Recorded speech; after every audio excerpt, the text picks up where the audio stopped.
Akkam jirtu kabajamtoota daawwattoota keenya guraandhala 6 bara 2023 OGMC irraa oduu isinitti himna. Oduu waliin ani eebbaa'u jiraati. Foolii fi aarri warshaa simmintoo kuyyuu midhaan irraan ga'aa jira jechuun jiraattonni aanaa kuyyuu komataniitii jiruun dabalata qabna. Foolii fi aarri warshaa simmintoo kuyyuu keessaa ba'u rakkoolee garaagaraaf isaan saaxiluu jiraattonni aanaa kuyyuu komatan. Foolii fi aarri warshicha keessaa ba'u rakkoo fayyaa hammaataa fi hawaas dinagdee biroof isaan saaxiluu jiraattonni kunneen himaniitii jiru. Qabeenya beelladaa irrattis rakkoo fayyaa keessa akka jiru dubbatameera. Dhukkeen warshaa kana keessaa ba'u oomisha midhaanii fi marga dheedumsaa irra qubachuun miidhaa qaqqabsiisaa akka jiru eerameera. Waggootaaf qaama dhimmi ilaallatu hundaaf komii kan dhiyeessaa turanis hanga ammaatti fala argachuu akka hin dandeenye dubbatan. Komiin hawaasaa dhugaa ta'uu fi abbaan qabeenyaa furmaata waaraa akka itti laatu yeroo garaagaraatti barreeffamni of eeggannoo laatamaafii turu. Dursaan gara eegumsa naannoo abbaa taayitaa eegumsa naannoo himaniiru. Dhimmicha laalchisee qaamolee dhimmi ilaallatu wajjin hojjetamaa turus hanga ammaatti furmaata kan hin arganne akka ta'es himameera.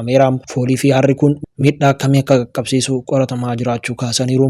Warshaan kun warshaa duubatti hafaa teekinooloojii ammayyaa hin qabne ta'us himameera. Komiin hawaasaa sirrii ta'uu fi warshichi naannoo irratti miidhaa qaqqabsiisaa jiraachuu bulchaan aanaa kuyyuu obbo Girmaa Ilmaan dubbataniiru. Warshichi adeemsa isaa akka sirreessu yeroo hedduu akeekkachiifni laatamaafii turuu fi yookaan akka cufamu murtoon darbuu ibsaniiru. Naannoo fi hordoffii idilee yeroo sadiif geggeeffameen foolii fi aarri warshicha keessaa ba'u faalama guddaa qaqqabsiisaa jiraachuu adda ba'uu fi mirkanaa'u himameeti jira. Miidhaa qaqqabsiisaa jiru bu'uura godhachuun bara 2014 gara dhumaatti warshichi akka cufamu taasifamu kaasuun yeroo booda deebi'ee hojii eegaluus himaniiru. Ammas jijjiirama kan hin fidin ta'uun isaa oodiitii naannoof hawaasaa akka geggeeffamu taasifamuun bu'aan oodiitiis warshichi miidhaa jabaa qaqqabsiisaa jiraachuu mirkanaa'uu himuun yeroo lammaffaaf tarkaanfii cufiinsaa akka fudhatamu murtaa'uu dubbataniiru. Haaluma kanaan hanga guraandhala 30 bara 2015tti kataa kallattii kaa'ameen yoo of hin sirreessine kan cufamu ta'uu obbo Caaliin himan. Warshichi bu'uurumarraa wayita hundaa'u haalli itti eeyyama ergate dogongora qabaachuu fi hanqina teekinooloojii qabaachuu ibsameeti jira.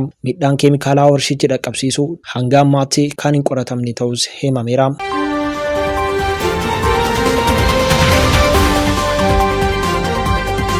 Tarkiitti kirkirri lafaa cimaan kibba bahaa biyyattii gama daangaa Siiriyaatti mudateen namoonni hedduun lubbuun darbee kaan ammoo danqamuutu himame. Caaltuu Faayisaa dabalata qabdi.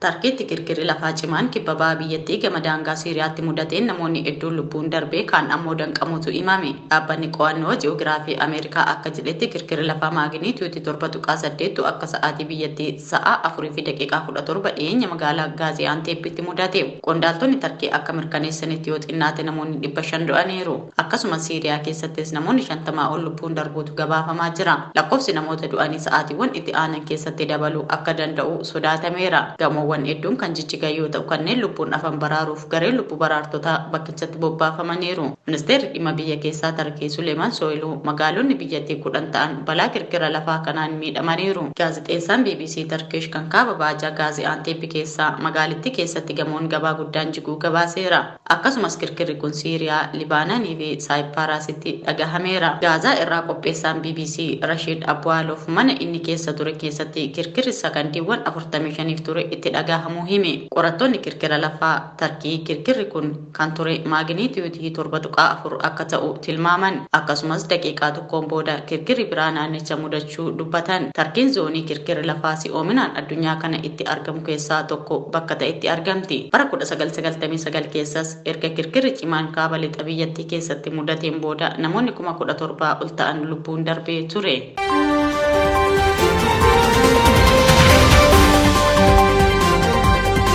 Kabajamtoota daawwattoota keenya oduu guyyaa irraaf qopheeffanne xumurreetii jirra. Waan nu daawwattaniif galatooma.